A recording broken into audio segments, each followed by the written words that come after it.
Roslyn, I would like to welcome you this afternoon for opening the Bill's show and the launch of his new book. Bill has very kindly agreed to come up to Sydney to talk with us today.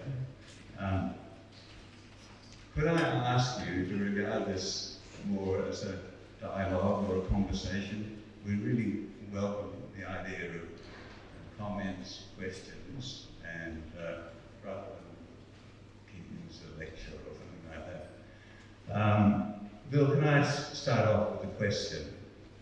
When we normally have a show, when you look at the catalogue, you see next to the title a date.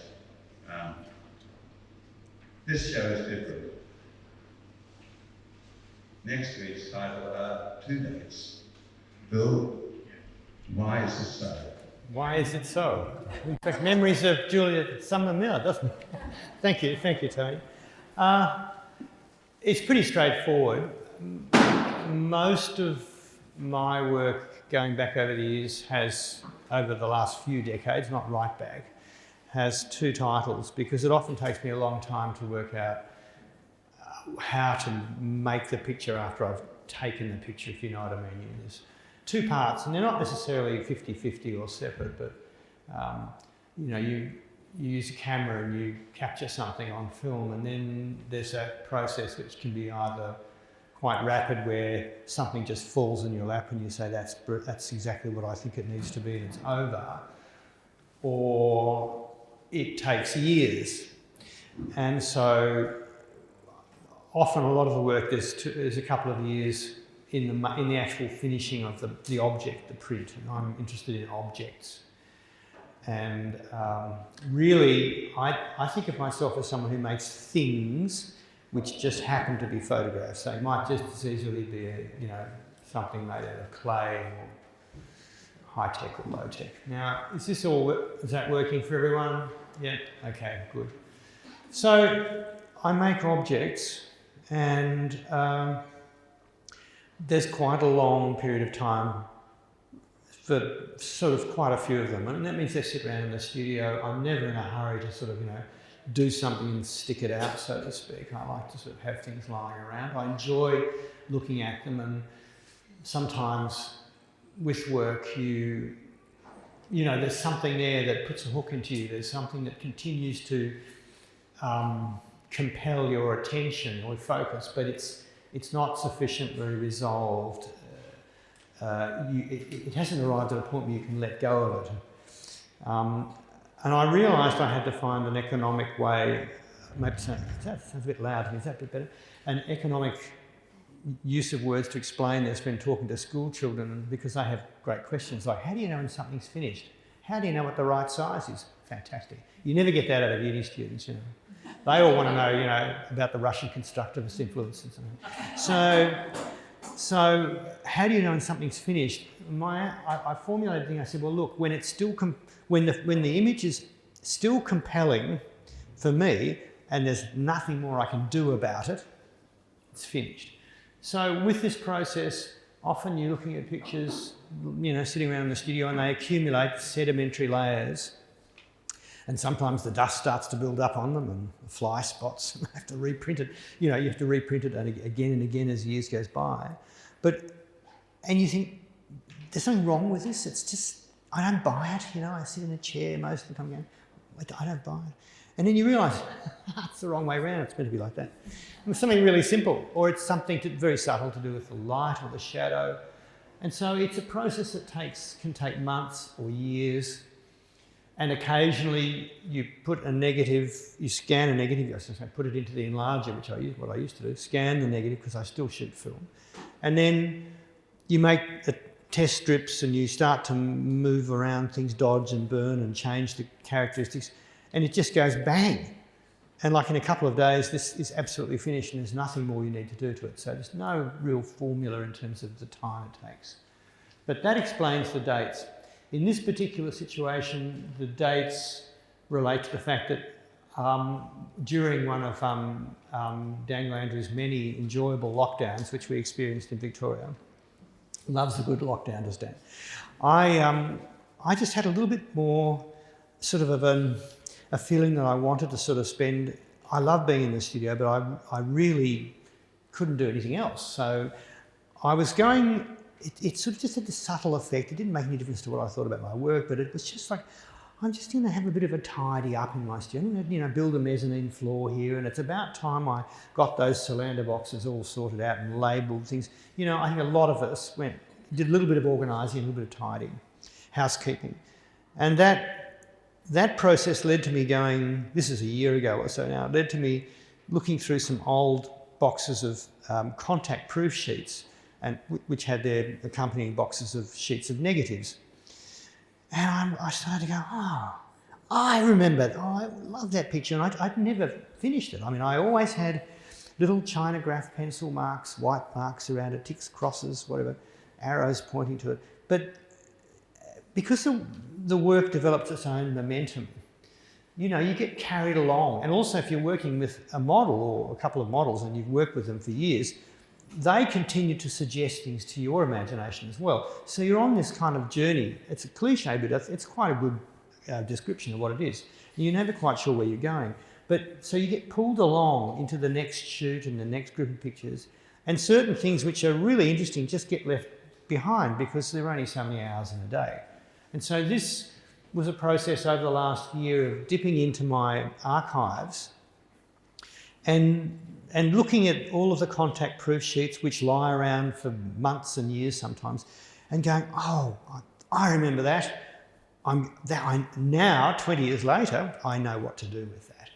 And I think with an extra 20, 22 years, whatever the difference between the shooting date and the printing date is, I'd like to think I've become better at it. And I can see how to resolve those images, things that I'd always really liked, but I'd never been able to work out exactly how they should look as a finished object, as a finished image on the wall. So that explains the big gap there. Photographed in 1997, resolved finally in an object, a print, in 2020 or 21. So there's the short answer. Who's got a question? Anyone got a question? It's a Q&A, you realise that, don't you? I'm not going to, because my answers are so long, you only need a couple of questions. Anyone got a question? Come on, this is the point where I go, come on, there you go. I to know whether you create composite imagery. From 2 or 3 different exposures, occasionally. Exposures of the same image? I've been asked, just in case you can't hear, if I make composite, pull together different actual shots, if let's say, and use bits of them in the same image. Very occasionally, but not very often. Yeah, I do. So it's more likely to occur in a landscape or an architectural image, because I'll be photographing something. I'll give you an example.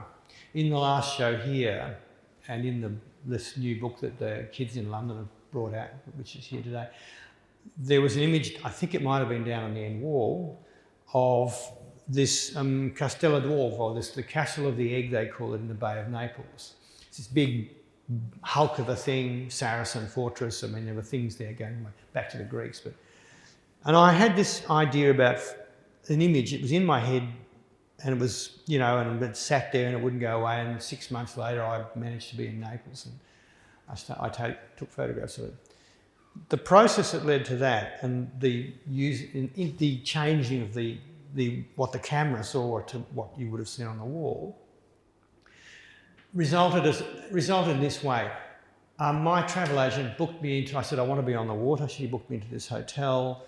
I was in this hotel, which was all kind of like smoked glass and gold handrails, and quite a modern building. When you walked in the door, there were about 40 light switches, which one works the light, which one works the 3 layers of curtains, the jacuzzi that goes. It was one of these. It was awful. I couldn't stand being in this place.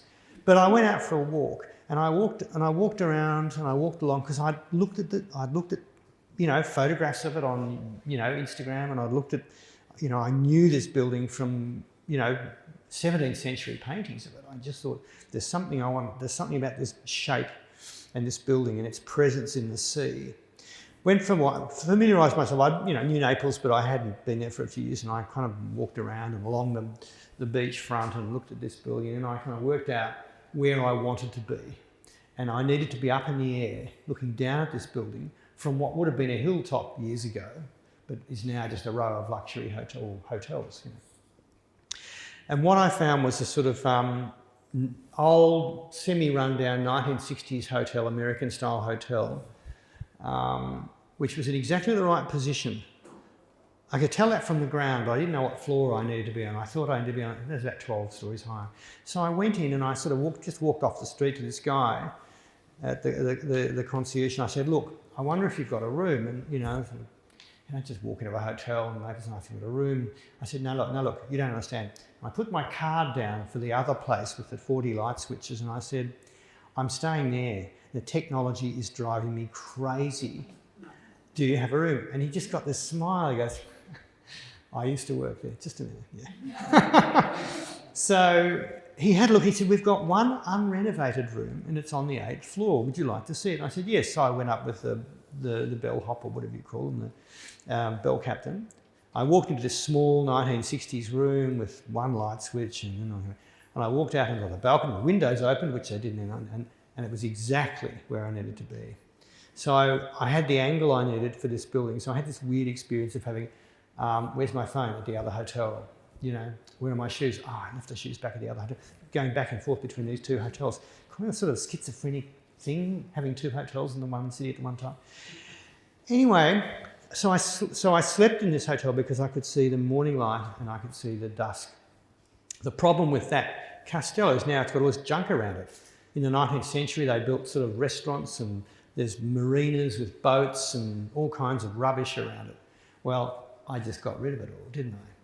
That's what Photoshop's for. So the actual structure I didn't change, but I removed things that I didn't want in it. So I didn't put something from somewhere else in, but I did get rid of something. And that tends to be what I do, and it tends to be more landscape or architecture. You know, there'll be something there that is distracting me or is working against this thing that I have in my imagination. That it's not really about documenting the current situation. It's about capturing something about the object. This sort of, I think of Mark Twain's description of the Doge's Palace in Venice. Oh, I've gone dead, have I? Doesn't matter. Can you hear me still? Yeah, the magic button's still, it's not green anymore, Andrew. Anyway, the Doge's Palace, Mark Twain called it a vast and thwarty beast. And that's how I thought of this Castello. So, is that all right? If you can hear me, I'll keep talking or ask for another question. Does that sort of make sense? Yeah. That's a brilliant answer. That expresses very clearly. Yeah. All right. Further to that, can I just ask, one more question? Sure. If we look at this extraordinary image here, Yes. the light, that we are drawn to the centre to look at the light that falls on these people. Was that exactly as you captured it, or do you work with exposures? Oh, well, look, you know, when I had a processing machine in my studio, 52-inch wide roll paper for the chemicals, and then a 3-tank counter-current archival wash. It was about the size of a Buick. And then I had a big enlarger that used to run on railway tracks, and you'd put the paper up on a steel wall with magnets in the dark. And so all the pictures that were shown here, that sounds good, thanks Andrew, for the first 15 years I was showing here were all made in my darkroom. But when the Germans stopped making the paper I like to use, I decided I'd make a transition, and I was able to make the transition technically to working with film, still creating negatives, but then scanning the negatives in and working on a computer with them. And I owe a great debt of gratitude to Les Walkling, who is a genius, kind of technical genius, and a very fine artist too in Melbourne, who spent a year camped in my studio writing custom software patches to sort of get this stuff to do what I wanted. To get back to it though, when that enlarger was there, and when I was much younger, my little enlarger was there, and then there was a piece of photographic paper in the darkroom. Of course, you know, dodging, burning, changing the colour of things, you know, even when the pictures were being developed in trays, you know, you put your hands in and finger paint on them, and a lot of very early black and white work of mine, as you can see all this stuff in the pictures. Because you want to introduce some fixative into the developer to slow the development down there, so you dip your hand in that. Sure, it was good for me, you know. And you can modulate the shadows, you can put marks in and do. It's a thing to be made, and it doesn't have to be purely done via a lens. It can be done by hand. Lots of photography artists do things. You know. There's a guy in Melbourne called Harry Nanko, I think he lives in Melbourne, who makes photograms of waves, which of course is impossible. You know, you put a fern leaf down on a piece of photographic paper and you expose it, and you get that image from the two things being together. Imagine trying to do that with a wave in the ocean with a piece of photographic paper. Mad. Anyway, it's a great idea. So anything, there are no rules. The only rule really is that in the end, it has to work for me, and I'm not making it for anyone else. I'm just very fortunate that other people find something interesting. So, sure, lots of things were done when I lit that. The leaves were there, the focal plane, the focal length of the lens, which determines how much depth of field. You've got all the sort of old-fashioned photography things all apply, and all the work that you do with the lighting. So that's your exposure.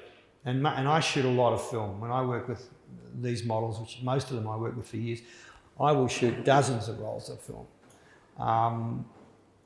And the session might go for 4 or 5 hours. So everyone's like completely, like this at the end of it. But you get these moments of significance where and you can't check the back of the camera like a digital camera. Oh, just a minute, I'll have a look. No, we'll do that again. There's none of that. So there's this much deeper, I think, and more important sense of significance when something works. And with a model that you work with for a long time, both you and the model, it's like, ooh, that was it. And it was just a gesture or something that happened with their eyes or their face or something. Or they could feel the light, the shadows go across their face from a branch I've got clamped to a stand in my studio. So you do all of that, but then you have the negatives.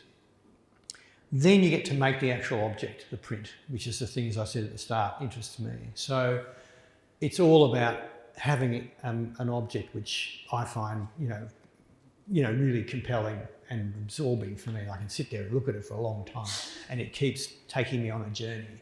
And so there's lots of stuff that I did when I was printing that, and there's lots of stuff I did when I was actually shooting it.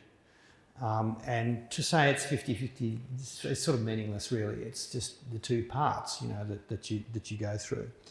But for example, in this, if you think about it, because we have the number crunching we have now and the computer technology we have now, the film grain, which is in all of the pictures because I've always shot film, is there. But of course, you can add another layer of film grain on top of it, a transparent layer. You can add 10 transparent layers of film grain. You can make the film grain sharper in some areas, softer in other areas.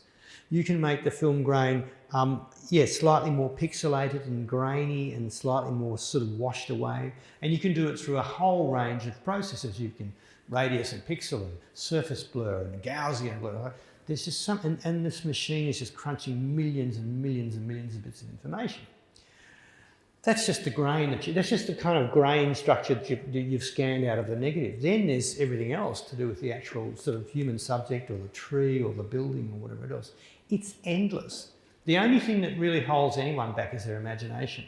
I mean, you can go on a trip. And so that's why often I have these things around for, like I've had that leaning up not that actual print. I made a new print for here, but leaning up for like 2.5 years in my studio because I just love looking at it. I thought, but like getting it to work, it almost had to be like there's something on the other side of the wall which is not meant to feel a spatial thing, but it's meant to feel more like a time thing. So how do you translate this feeling or this idea that you want what's on the other side of that wall to be a different time, point in time, period of time, rather than a different part of space from this side to that side of the wall? Well, there's no kind of set answer to it. It's just, those are the sorts of things that might make you fiddle around with the light and the colour and the tone and the contrast and the saturation of colour, and on you go until you get it to a point where you go, yeah, it smells good. And then as the days and weeks go by, it's there and it remains good. And eventually it's like, there's nothing more I can do, but I still like this picture. It's finished. And that's when it can leave the studio. So to get back to your question, everything and anything. You know, I think, who was it? Fellini, the great Italian filmmaker. I use this occasionally because it's so great. He just sort of said once, he said, you know, you should only ever do what's necessary, but of course, sometimes the most outlandish things are necessary. You know, it's a nice way of putting it. He's a very funny guy. So that's that bit. Does that answers it for you, sort of? Yeah, okay. Another question? Yes. So when you have, for instance, that picture or photo, in your studio, and you're sort of, you know, working away, and then that's there. Is there a specific distance or viewing point that you sort of, do you come up really close and look at detail, or yeah. do you look at it Yeah. from a distance? How do I work with this picture in terms of its position as an object in the studio, and how do I, you know, move around it? Yeah. Okay. Right. Yeah. Well, it does. Once again, it comes back to that business about making objects, making a thing.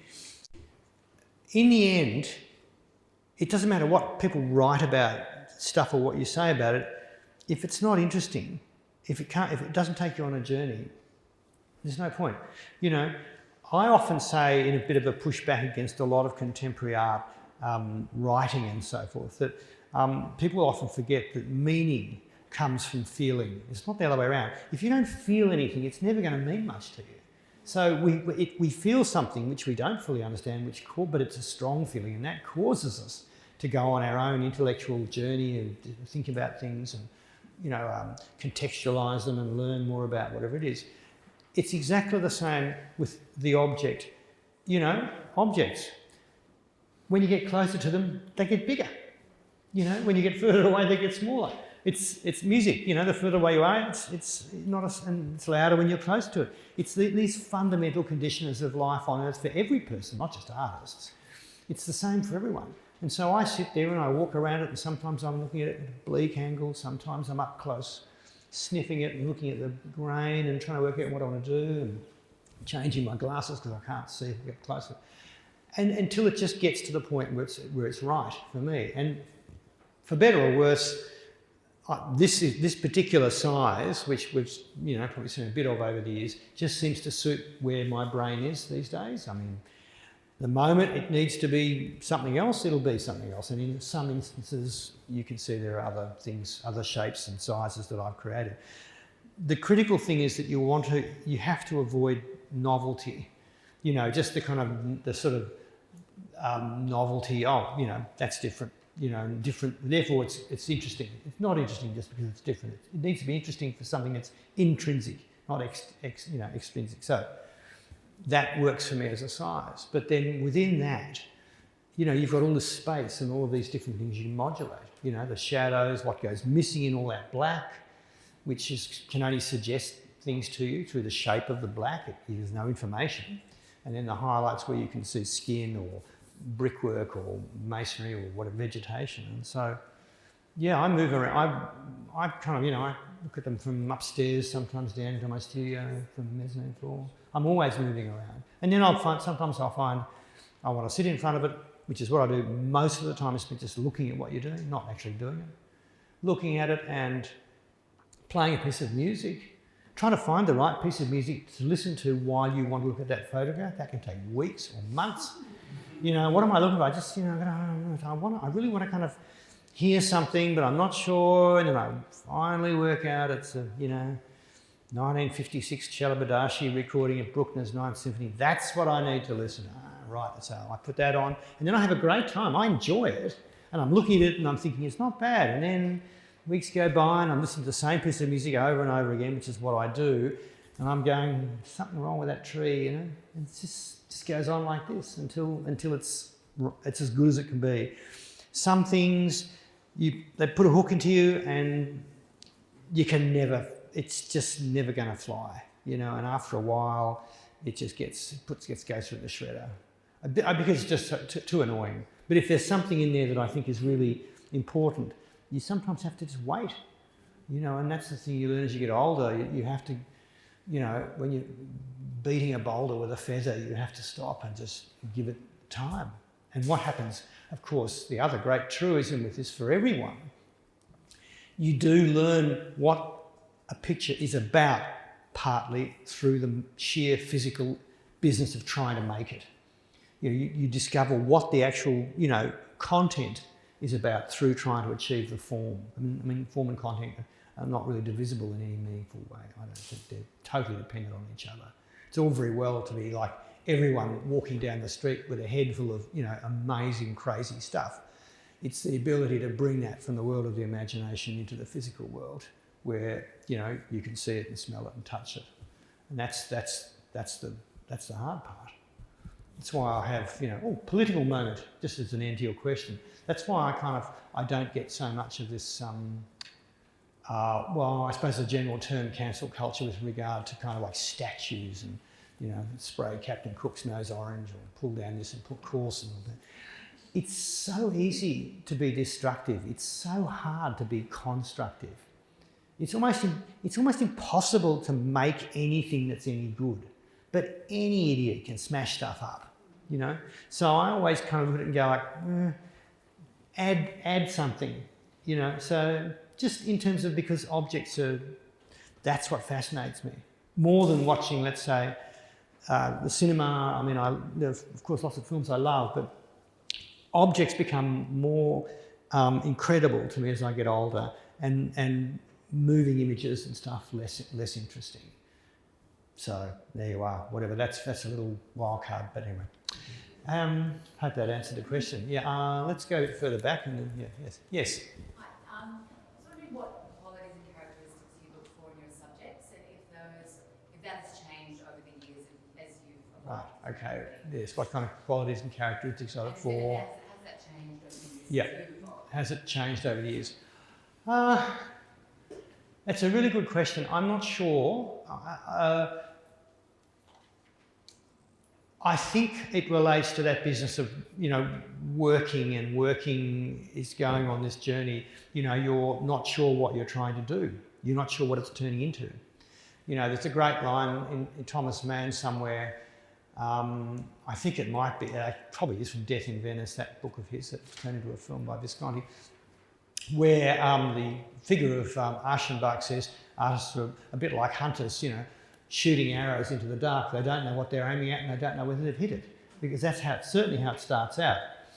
I mean, if you knew exactly the parameters of what you were doing, no need to try and realise it. So that relates to the models very importantly. I think I have to be clinical with this. What I'm looking for are the necessary components that I need to build this thing that I can't even see the final form of, right?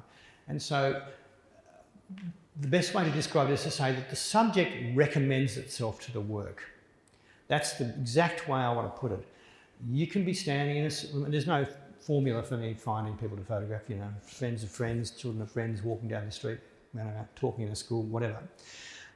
But what happens is that you're walking around and you've always got, these half-formed pictures or things that you're trying to work in the studio and try to work at.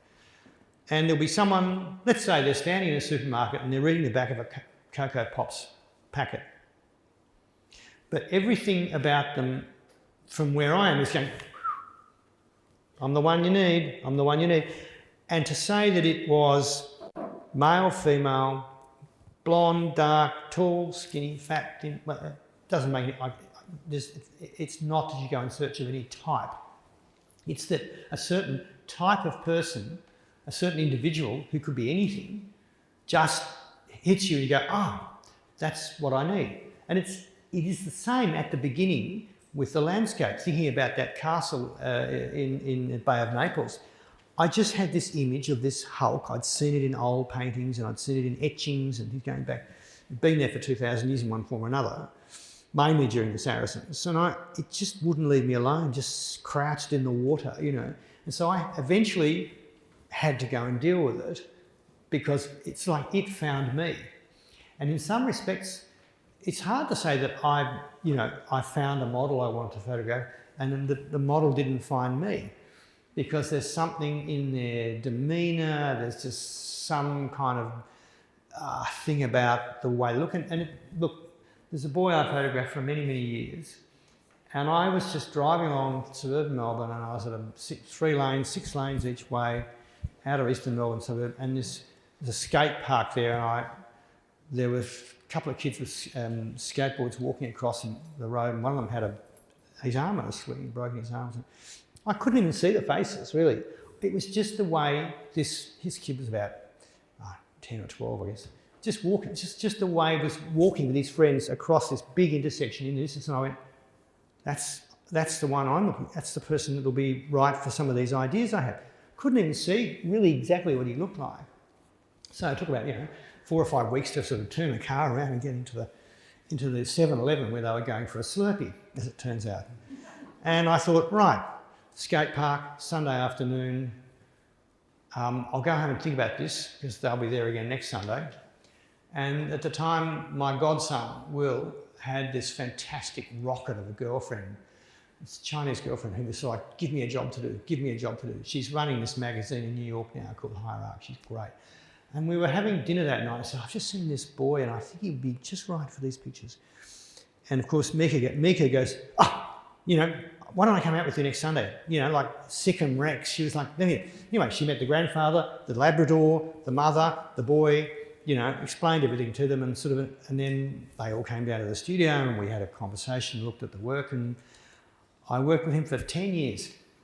I mean, he was just his parents would sit in the garden and, do their crossword and do their computer stuff, and we'd work in the studio and, we'd go and have a pizza afterwards, and the years would go by, and like now he drives himself down, So, but there was just something that I could see in the distance, and I can't explain exactly what it was apart from, sure, it was his body language, something about the way he appeared, because I couldn't talk to him, I couldn't hear what he's saying.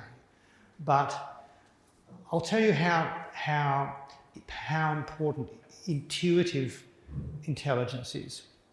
We have civilizational logic, stop at a red light, go at a green light, all that stuff. But intuitive intelligence, which is the great thing that works in art, is kind of got a deeper logic to it.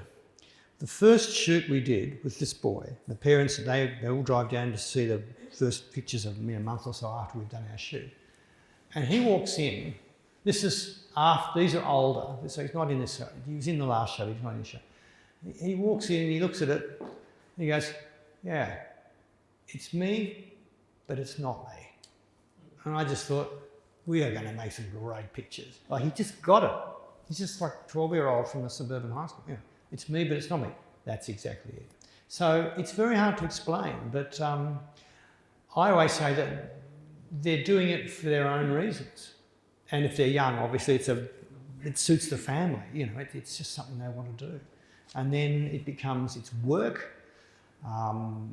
It's quite hard work in that, 4 or 5 hours in front of the camera, like the joke is at the beginning of working with a model, which is a sort of a stunt I really pull. The first time I shoot someone, and I know that they're going to be, it's going to be great if they want to keep working, is that they're like, you're finished and they're like this. And they're like this because you start out, when I work with a model, I give them very specific wooden instructions. I don't imagine you're on the deck of a ship.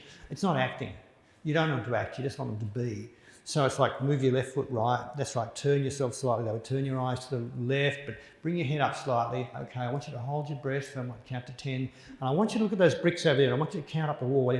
By the time a couple of hours have gone, you've got them doing 50 things at once, I reckon. Nearly 50 things, like the sweat's running off. And if it's not running off, they're just in this zone, concentrating.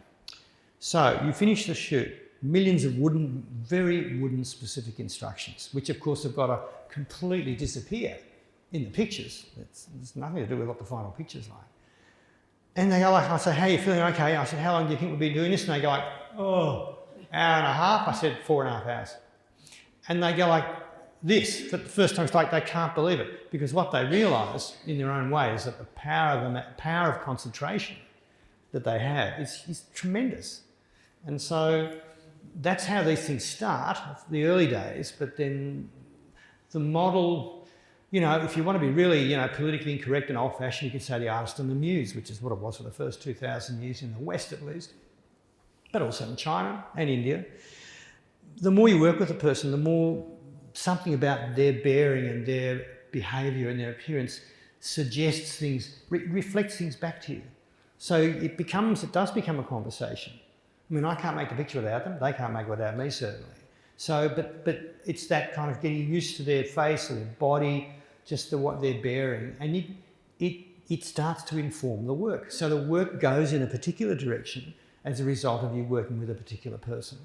So it's a very, when you find someone that's right, it's right for them, they don't know why, they just want to do it, you know, it's a really big deal because it could be 10 years of your life or 5 years of your life. So it's very important. When it works, it's a really big deal. So anyway, so that's a bit about models. Is it making sense? I hope it is. Yeah. Anyway, so there was another question somewhere back there. Yeah. When you're preparing a body of work for a show, is there any similarity to the same way maybe a musician when they're having an album and they know what their hit song is going to be, or there might be a surprise hit in it? For example, the work in the next room is a sold-out edition already. Congratulations. And the image also seems rather different from what it is in the show. Yeah, a little bit, yeah. And so do you have a sense of what the hit, you know, using the music? No idea. With a few years' experience, I should, but no, not really, because, you know, the most interesting picture for me is the picture I'm working on at the time, you know, because everything's riding on that going well or not well, you know. And new work grows out of old work for me. And that's why a lot of work just accumulates in the studio for years before I let it out. Because I'm enjoying it, it's interesting, it's not quite right yet, but, you know, so there's this dialogue between the pictures that's going on and me. And to kind of say, you know, oh, that's going to be a hit, or I know what other people are going to think of it. No idea. I mean, you get a sense that there will be a certain amount of interest simply by virtue of, you know, having had exhibitions for 40 or 50 years, and so people still come to see it, which is amazing. You know, I think to myself. And how is that work next door different? Because it does feel very different to the Well, it's a work that, once again, I had a circle an hour around it, and I was going through that box, and I was looking and thinking, well, I really like, one day I should really do. And then I just decided I'd try and make that one work as well, and I did. And it had never been a print before. There were a couple of other ones from that same period which people would know, but that one I just never kind of resolved, and I thought, I know what to do with this, and so I worked on it and I finished it, and it was sitting in the studio, and then I don't remember, I just thought, I don't know, talking to Roslyn and Tony, and I thought, well, we can put this in its own little room if you'd like to have one of those. It wouldn't work in here, but it's, you know, I'm finished with it and I like it, it works for me, so it can have its own little room, so there it is. You know, it doesn't all have to be neat and tidy the whole time, you know what I mean? So we just put it up. But exactly why certain works pull other people in it'd be presumptuous of me to sort of think that I knew, you know, I know what you need, I know what you like, sort of thing, you know. It's a bit like, you know, it's be presumptuous, even after working with someone for years, to kind of really think I understood exactly why they're so, you know, persistent and dedicated to being in the pictures and want to keep doing it. It's, you know, below a certain point, it's you know, it's not something that you can quantify, I think. And that's where the whole gift of, you know, art becomes interesting, just generally speaking about art, because it's suggestive, it's a suggestive potential. You know, the more space it opens up, the more questions it throws out, the more interesting the journey is. It's not about making statements. You know, that's the funny thing about photography. Photography is, I mean, no medium is more or less intrinsically limited than any other, let's say. I disagree with Walter Pater. I don't think all art aspires to the condition of music, although I like a lot of Pater's writing. I think it's more that photography is perhaps the most profoundly contradictory, and it's the most profoundly contradictory of mediums. It can be it can be complete rubbish, or it can be great, but is that we do come preconditioned to photograph as proof of something. objects in space or events in time, teacup on a table, olive cotton. There's the proof. It actually existed. We don't approach painting, theatre, music, poetry, novels, the fiction like that. We're conditioned deeply over a much longer period of time, of course, too, to approach that as an imaginative journey we're going to go on, that it suggests things to us. But with photography, there's this expectation that the evidential authority of the medium will precede any individual reading you might have. It's true. You want to hang on to that, really, because it's essential. It's an essential part of this bizarre medium. It's completely central to it. But that's prescriptive.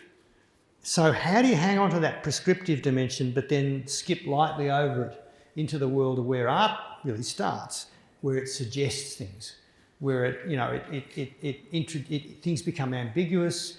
We're able to kind of approach the abstract and suggest things. The late great James Mollison, who was the founding director of the gallery in Canberra, once said to me when I was a teenager, the first time he sort of sought me out to sort of have a look at my work. I was in a student household at the time. And he said, the best experience in art is to go away with more questions than you came in with. And that's 100% right. So, anyway, I kind of answered that question, I think, in a roundabout kind of way. Does anyone have, there's another in the middle there, yeah?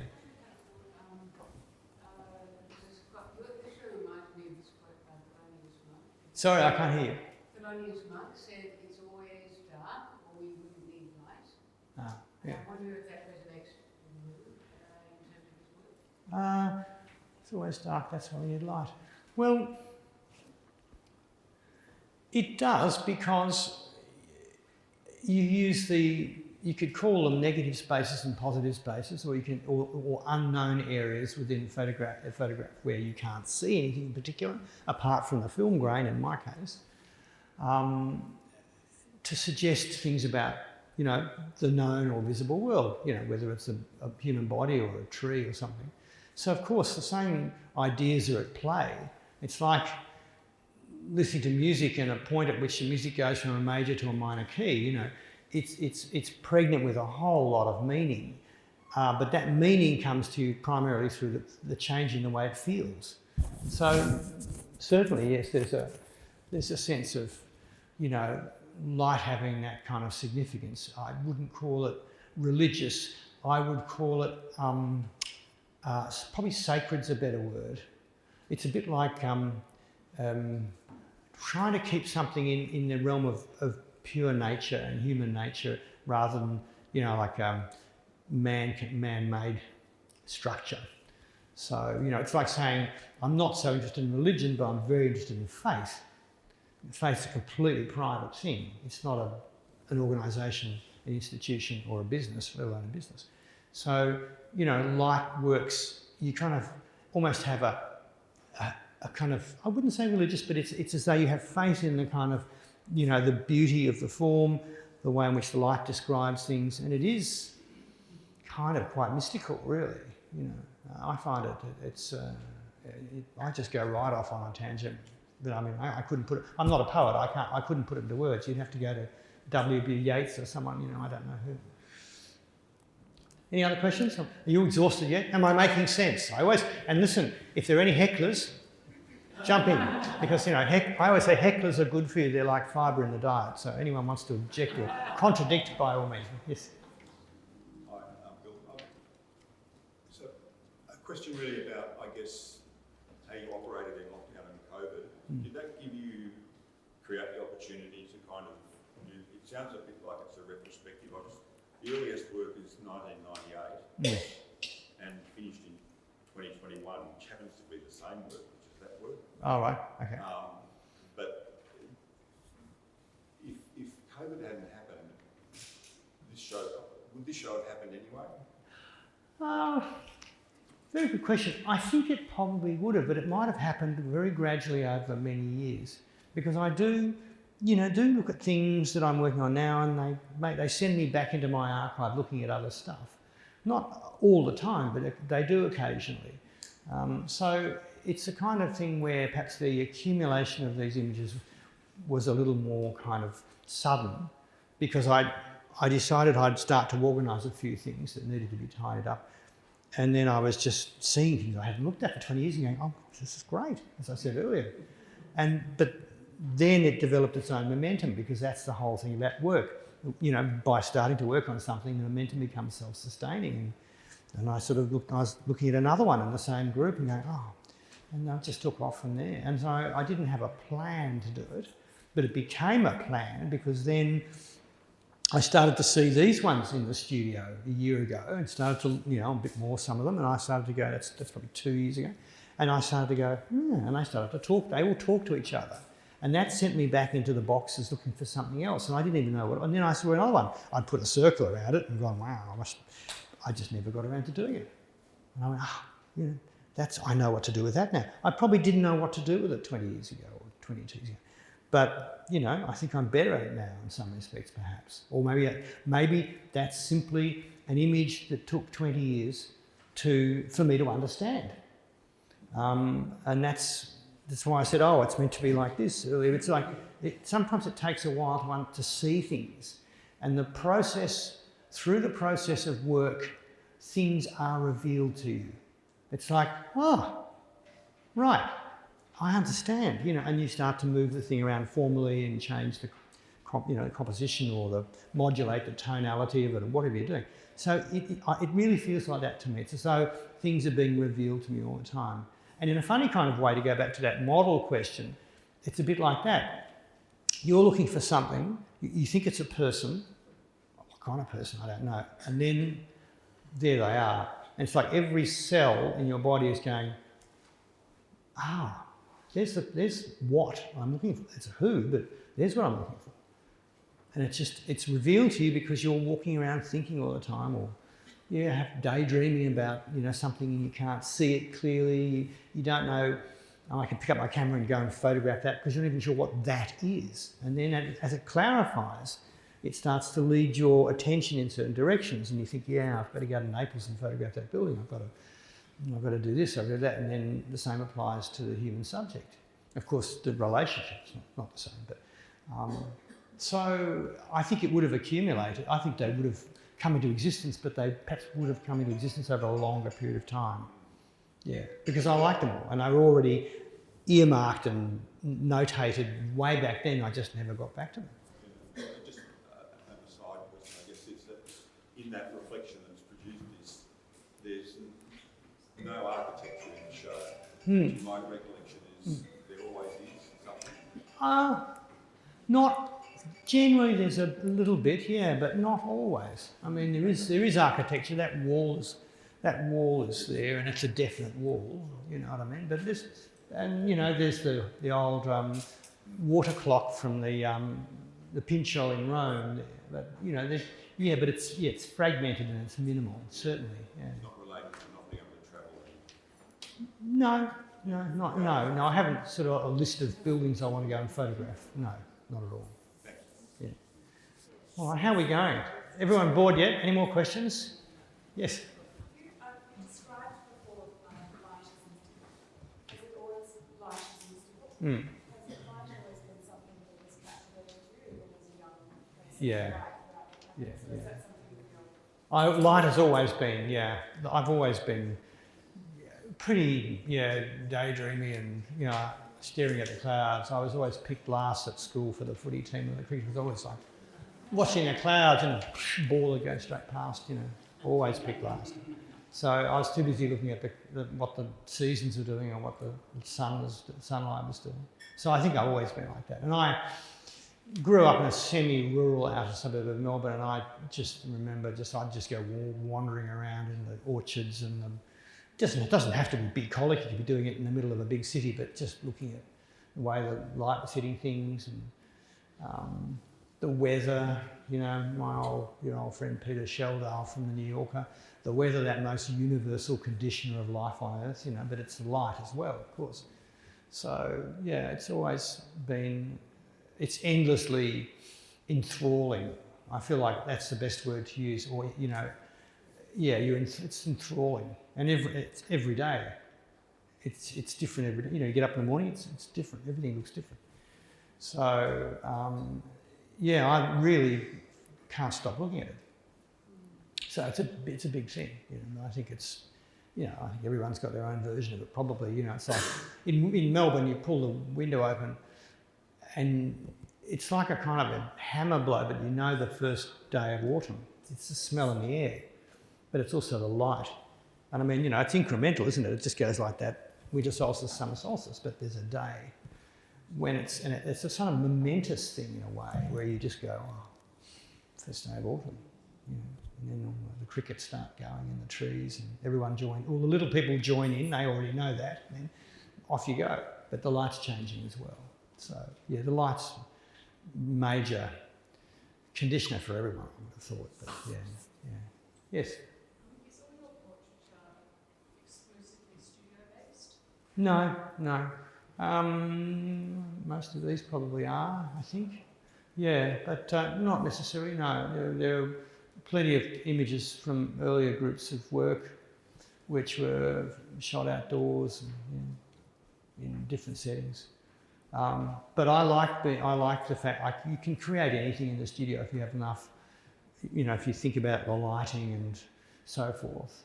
And there's something interesting about kind of creating something just with light and with a few bits of backdrops and seeing what you can create. It produces a different kind of effect in terms of the way a model behaves if they're part of the picture. Whereas when you're out in the on a country road or hanging off a railway bridge or something, which this boy is that boy. That's the same model, and we did a fair bit of work outdoors, and he had to hang off a few railway bridges in his time. So it just depends on, you know, which he enjoyed. Who knows why? Anyway, so yeah, it just depends on what I think I need to do. Because the most important word is what's necessary. I think, you know, that thing of Fellini is you just try and just figure out what's essential and try and do that. That's all there is to it, whether it's indoors or outdoors. And I'll use, you know, a candle or a lighting truck if I think I need a lighting truck full of gear. If that's what I think I need to get what I want, I'll use it. There's a couple of pictures from earlier on, 20 years ago now, I don't know, this bridge, this white bridge with this dark river coming underneath it, some of you might know. Well, that was shot down on the Great Ocean Road outside of Melbourne, and there's a thing called the Grey River which comes down. And for years I thought about this bridge, this white bridge, I had it in my mind, and I started photographing bridges like at night with my headlights driving across them, old wooden country bridges, white bridges. And I made these prints and I made full size. I thought, there's something wrong with this. It just isn't, I don't know why it doesn't feel right. And I just woke up one morning and I realised the bridges were all meant to be side on, not as though you were going across them. So then but there was a dark forest to my mind. I needed this impenetrable wall of dark forest. So then I had to find a bridge where I could get back and photograph it, but which had a forest behind it. And you can't do that in a dense forest, the trees are everywhere. So I thought, coastal road somewhere with a bridge, you know, national park behind it or something. So after driving around for a while, I found this bridge. And to light that, to get what I needed, was one of those outlandish things that, you know, the way I mentioned Fellini before, really outlandish. I had all these truck batteries and these driving lights, and you could put the dog clips on, and you could use a deep cycle truck battery and these Bull 250 driving lights, and with one of these, you could stand there. If the shutter was open on the camera, just open it because it's pitch dark. It's 2 o'clock in the morning. You could paint in hillsides with the light, you know, like that. So you can do anything. If you can think of it, you can do it. So I was painting in these hillsides. Meanwhile, I had other lights around the corner pointing at some nearby shrubbery. Plus, there was a thunderstorm one night, so I had lightning. And there was also, the moon was out. In between these sort of, you know, clouds and lightning, the moon came out. And the camera's just like open, but I know what I can do with what the film is doing. And so all that accumulation of stuff led to that exposure and led to that use of light. So the only other part of that story that might be of interest is, you know, why that bridge or why like that. I've mentioned this before somewhere in public, and I'm sorry if it's put behind, I'm repeating myself a bit, but I was shooting with a telephoto lens because I wanted to flatten it out. So I wanted the bridge flat and I wanted the forest flat behind the bridge. So you use a long lens to kind of get that flatness. You probably know what I'm talking about. So I was standing in the mouth of this river, just water coming out over stones. The tide was coming in, and my truck batteries are going under the water and, you know, sort of stuff. The camera's on a tripod, obviously, because the bridge, I want the bridge sharp. And the water would go up to here and go down again, and, you know, lightning and all the rest of it. And I'm going like this with the lens on the tripod. It's like if I go down, you know, with a long lens, when you move it around, it distorts the geometry of a room, or it distorts things. Like the horizon will go up or down depending upon where the telephoto lens is. It's called barrel distortion. So I was taking pictures on a dead straight bridge, and then I'm going like this, and the bridge would go like that. Then we go like that, and it would just change, so something slightly concave, slightly convex. So I did all these exposures, and when I was driving home about 3:30 in the morning, the storm was still blowing, and, you know, the window down, and I had a piece of music on. It was my favourite. This is how these pictures get made. Piece of music, and it was a thing called Song of the Earth by Gustav Mahler, and the final movement, written in about 1909, I think.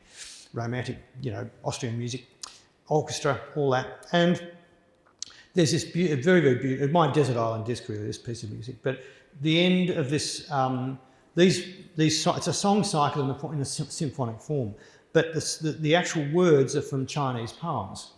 And they were translated, very old Chinese poems, they were translated into German by a guy called Hans Betke. And Mahler read these poems, and they just moved him so much, he set some of them to music, and you ended up with this thing called Song of the Earth. So I'm driving home listening to this last movement, which is about half an hour long. It's my favourite movement, the farewell from this group of songs, this symphonic thing. And I was thinking about these pictures, and I'm going, yeah, that's right, I like this bridge slightly bent. It's like a Chinese bridge, you see. And I had the thought, because often you can't pin it down to when you worked out how to do it, like formally how to do it, compositionally how to do it. But that was one I remember very clearly. I was driving along, listening to this beautiful kind of contralto singing this song, and then, it's a Chinese bridge. It's not going to be dead straight. It's going to have a gentle bend in it, you know. And so, you know, all these things feed in, and light, you know, it's all there going round. It's just a case of how you pull the image out of all of those different stimuli and into a picture. So, I hope some of that made sense.